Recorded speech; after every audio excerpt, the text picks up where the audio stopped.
राधे राधे महाराज जी। राधे राधे महाराज जी। महाराज जी, पिछले एक वर्ष में जब से आपका सत्संग सुना है, श्री जी की कृपा से 1,54,00,000 नाम जप हो गया महाराज जी, जिसमें मुझे परोपकार की भावना उत्पन्न हो रही है महाराज जी। अभी इनका कहना था कि जैसे कोई दीनहीन या किसको देखता हूं तो अपना भजन दे देता हूं कि मेरा इतना भजन उनको दे दो। तो महाराज जी, ऐसा करने से भजन नष्ट हो? नहीं, पहले तो अपने लक्ष्य तक पहुंचो पहले, नहीं तो बीच में लुट जाओगे। भगवत प्राप्ति जब तक ना हो, अब तुम्हारे को प्रक्रिया बदलनी चाहिए। जो भजन करो वो भगवान को समर्पित करो, जो भजन करो वो भगवान को समर्पित करो। जिसको दीन दुखी देखो तो तन से धन से सुख पहुंचाने की चेष्टा करो और मन से भावना करो, भगवान आप तो परम उदार हो, आप इसे ठीक कर दो। भजन भगवान को दो, प्रार्थना भगवान से करो। शरीर से और धन से अगर सेवा बनती है तो वो सेवा कर दो, भजन भगवान को दो भगवत प्राप्ति के लिए।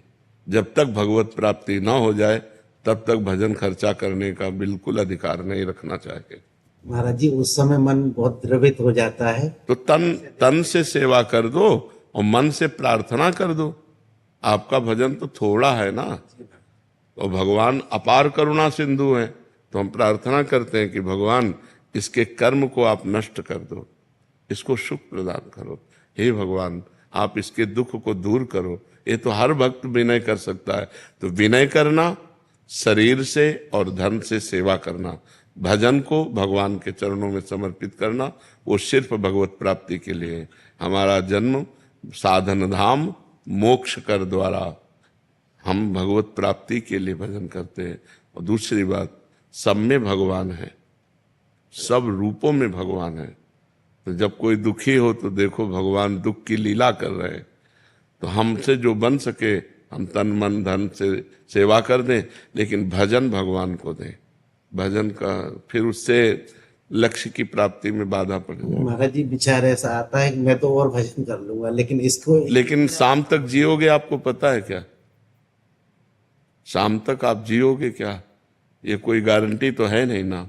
तो पहले हम अपना कार्य करते मनुष्य जीवन का, पहले अपना कल्याण करें, अपने को भगवत प्राप्ति करें। तो जब आप भगवत प्राप्त हो जाओगे तो वासुदेवा सर्वम, कोई जीव बचा ही नहीं, सब भगवान ही है। यही अनुभव हो जाएगा। सिय राम में सब जग जानी। तो नाटक मंच पर दुख सुख का नाटक कर रहा है, वस्तुतः वो परमात्मा है, ऐसा ज्ञान हो गया तो ये वृत्ति भी चली जाएगी। समझ रहे ना? असलियत में परमार्थ में पहले तुम चढ़ो, तुम अध्यात्म को प्राप्त हो। तो जब तुम्हारा चश्मा बदलेगा तो सर्वम खलमिदम ब्रह्म, सब ब्रह्म विराजमान है। तो दुख सुख का कोई खेले नहीं है। माया में दुख सुख है। जैसे स्वप्न में दुख सुख होता है तो जागृत में मिट जाता है, ऐसे ही जागृत का दुख सुख ज्ञान में मिट जाता है। जब आप ज्ञान को प्राप्त होगे, भगवान को प्राप्त होगे, तो न दुख है न सुख है। वही सच्चिदानंद परमात्मा स्त्री पुरुष रूप धारण किए हुए लीला कर रहा है, ऐसा अनुभव आएगा। तो अपने भजन को भगवान को समर्पित